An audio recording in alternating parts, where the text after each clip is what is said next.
guys, it's Taz101 Saga. Bit of an improvised video today, in fact. This is an unwritten one, and it's not one I had planned, but I woke up this morning, had a little browse through Facebook, as you do when you're making your breakfast and whatnot. Airsoft group I'm in on Facebook. Yet another post about headshots, and the whole debate being, should they be allowed or should we ban them? So for a little bit of context, paintball, to my understanding, I've only done it a couple of times, both several years apart and a long time ago. Now, we were told in those, if I recall correctly, those games, that we cannot shoot people in the head, and if they're less than about 7 or 8 feet or meters, we can't engage them anyway, regardless of where on the body. Despite these rules, I myself was shot in the head, and I shot somebody else in the head at least once or twice. So unlike non-contact sports that are similar, such as laser tag, paintball and airsoft both involve using guns that fire an actual projectile at somebody.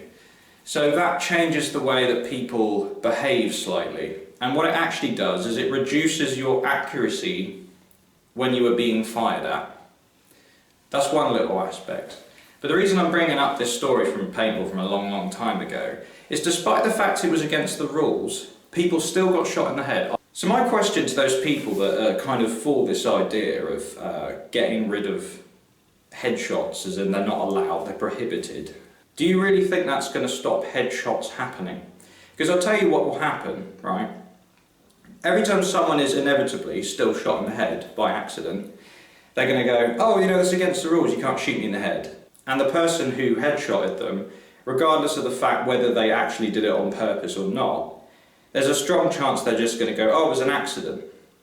Because chances are it was an accident, right? Because when things are fast-paced, you're not particularly aiming for anything. Like, you've got a rifle, right? And you see somebody, and what happens most of the time is if you're using an AG, they're shooting full auto at you, you're shooting full auto at them, it just kind of becomes a, you know, you're just putting a lot of rounds down and you hit whatever you hit. That's how it happens most of the time. So what that person is now going to have to do is try and justify to a marshal or whoever is there whether that was deliberate or an accident. So who's going to be believed? They can't prove it was an accident, and the person who's been shot can't prove it was deliberate. So where do we go from there? I'll tell you where we go from there. Where we go from there is a lot of on-site little bitchy arguments between players and marshals, and it's all going to turn into a big clusterfuck where nobody believes anybody. And that really isn't something we want at a sport that's literally 60% social, 40% play, right?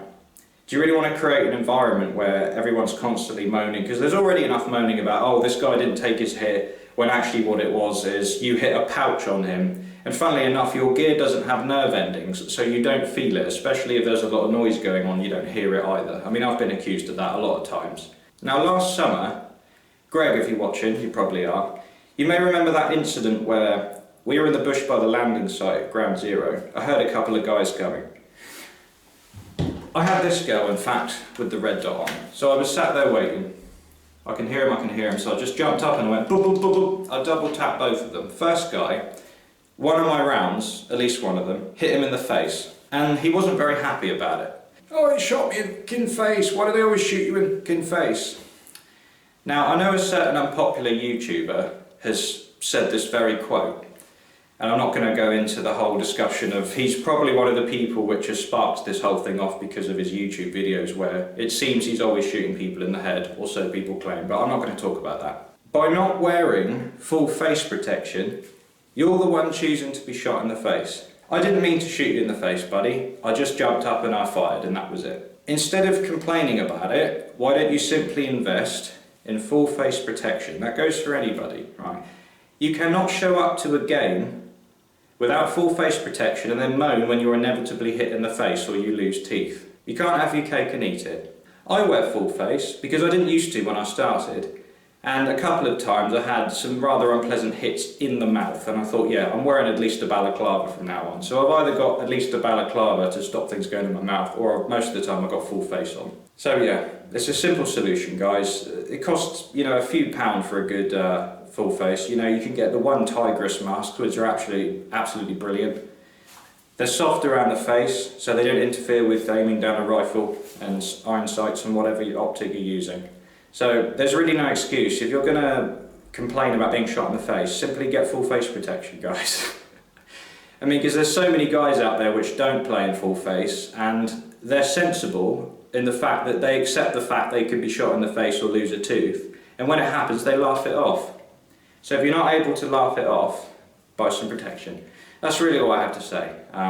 So if anyone's got any comments or questions, please post them down below. Feel free to rate, comment, subscribe, as always. See you soon.